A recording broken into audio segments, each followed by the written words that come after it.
So around like 6, 7, maybe 8 years ago, I went to Toys R Us, which I'm not even sure if it's a thing anymore, but the place that we went to, like the physical store, another company took over it. We went there and I remember I wanted to get a Transformer. I don't exactly remember what Transformer, but I remember I wanted to get one for a reason I also don't remember. It's been quite a long time. My dad didn't let me get it, so I didn't get it. And I think we just kind of left after that. Like, that was kind of weird. Like, the thing is, like, I didn't want it, so then I was like, okay, I'm just not going to get anything. And he's like, okay. And I remember this because it shaped me. It shaped my thoughts in a way.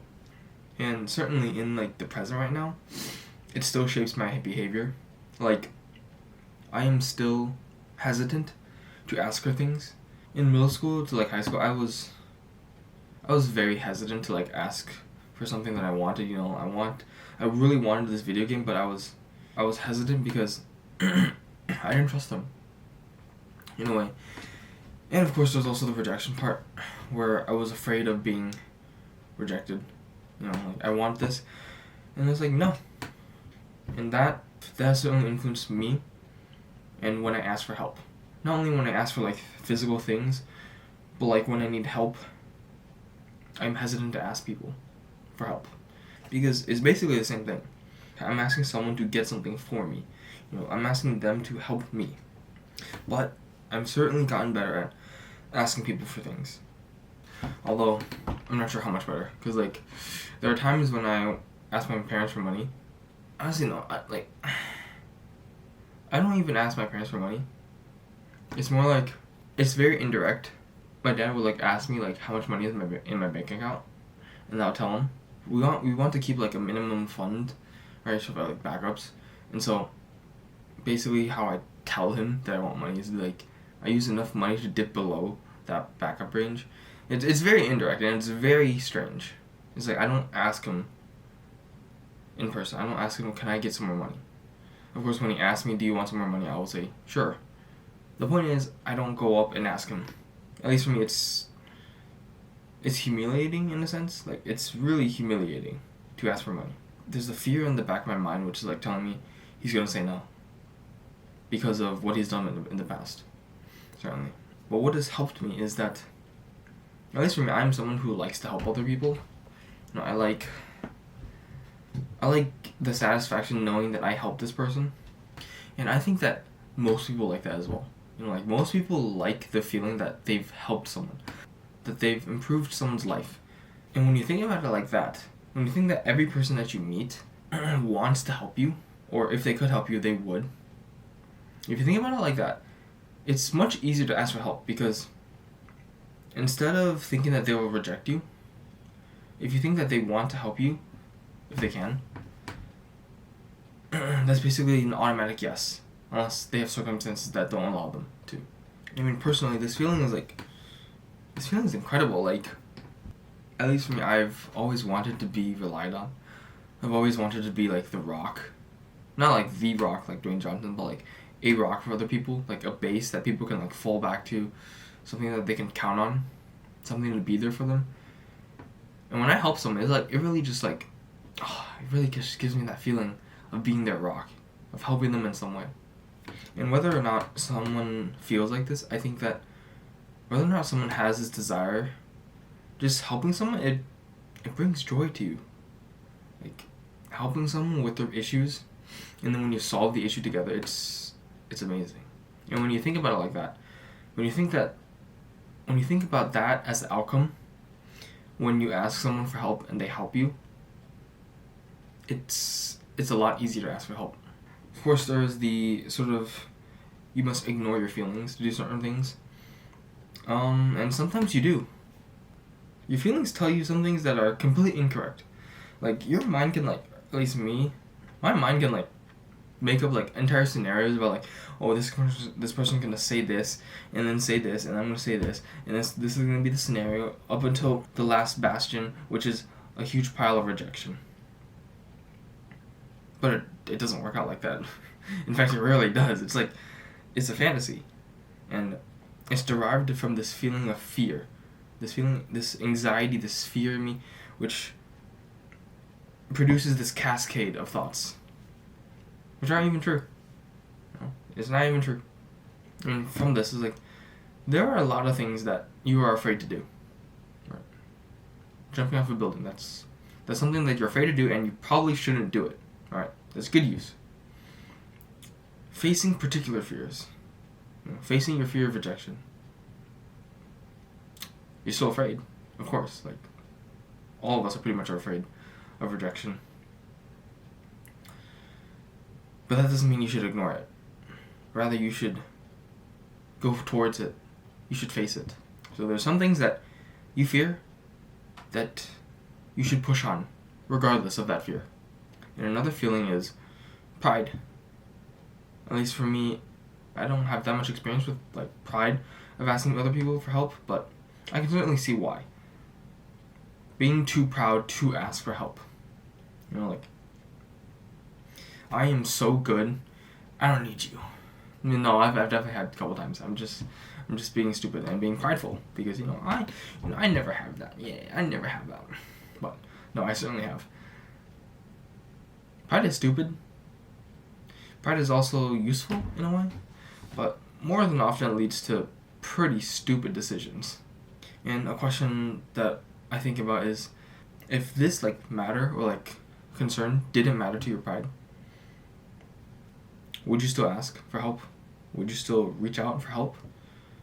And if the answer is yes, which it most certainly is, you should do it. You should do it. So if you feel like you're being prideful and you're unwilling to ask for help, you should probably ask for help.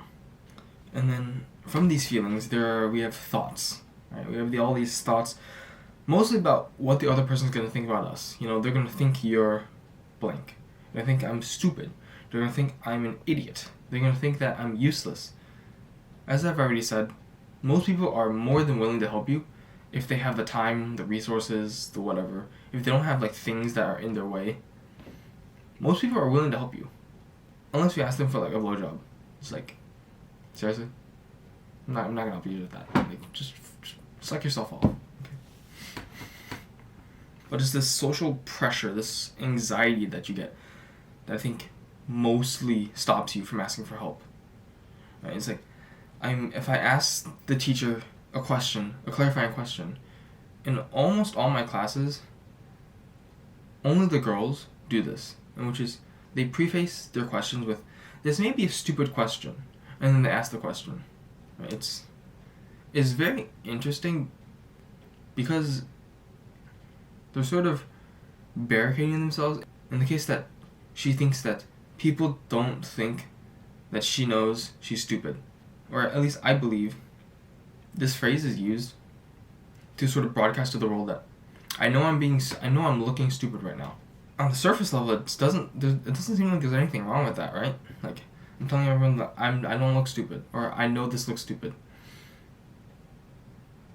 But like, when you say it enough time, like, that isn't really the effect. Like, when you say that, oh, this might be a stupid question, you're rather telling everyone that you are stupid, or that you don't have enough confidence in yourself. And certainly, if you say it more and more again and again, no one's gonna look at you with respect. You feel this way. You feel that people are going to react to you in a certain way because of what you've learned. You do something stupid in school, and then the other kids make fun of you, and then you decide to never do stupid things ever again. It's little things that affect you. Little experiences here and there. In 4th grade, I said something, and then everyone in the class started laughing at me, and then from there on, I didn't want to say stupid stuff again. I can do stupid stuff, but because that event was so traumatizing and so specific to like saying stupid things, I just stopped doing it. Most of these experiences are probably going to be when you're a kid, because kids are honest. Kids are really honest, but they're also really mean because of it. Right? Like, kids will tell you to your face like what they don't like about you, like, you are stupid, you are a bitch. And it's like, as adults, we can be honest, but we're more nice we sugarcoat things. These experiences happen to you as a kid, and you are scarred. Right? You form a scar from it, a sort of mental scar. Pretty much for all of us, we don't really look back on it, like, because it's painful. Like, if I were to look back on the painful experiences that I had, it's like, well, it's in the name. Like, it's painful, right? And I don't want to look at it. I don't want to face it again. But, like, these scars lead us to do certain behaviors. And if you want to change those behaviors, you gotta go to the root. You gotta stop treating the symptoms and kill the virus. And all of this is basically just like looking at yourself, your reactions, or your thoughts about their reactions, your emotions, whatever. But what about the other person? There's certain like traits or like identifying features that you can see on the other person to see if like they're willing to help or not. If they're like super busy, like they're just like zooming, walking, and you try to go up to them, and the others are like, no, they just like don't even talk to you. They just wave you off, or maybe they don't even look at you.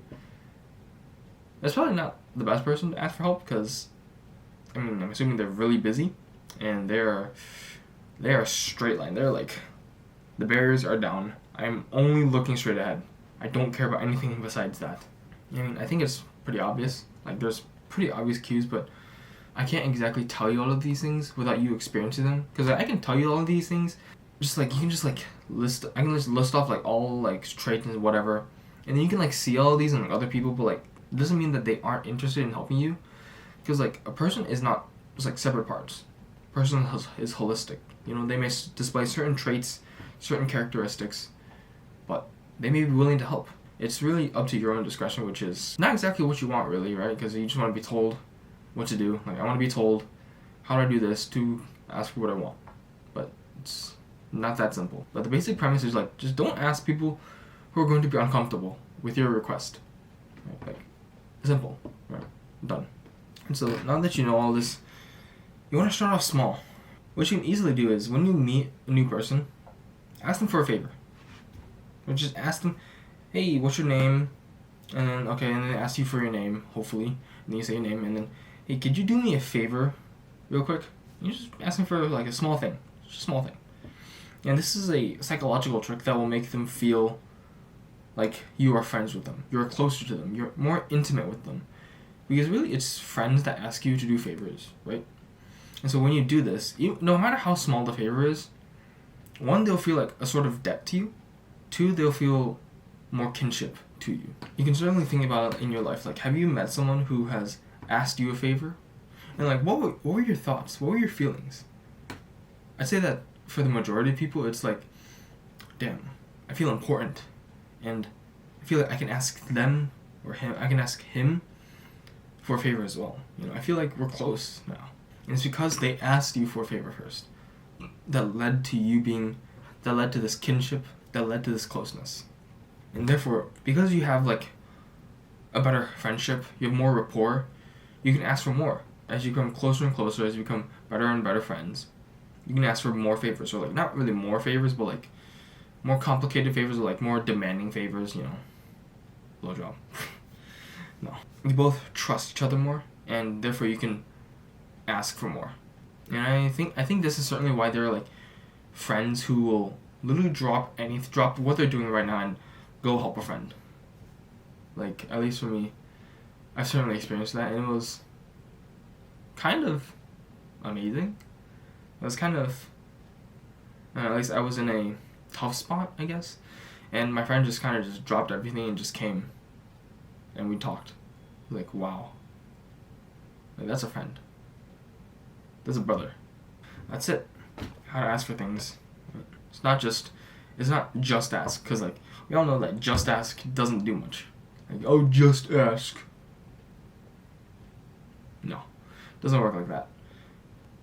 We can ignore those feelings of fear for so long, but at the end of the day, we need to conquer them. We need to conquer the experiences that led to those fears. And with that, then you are free.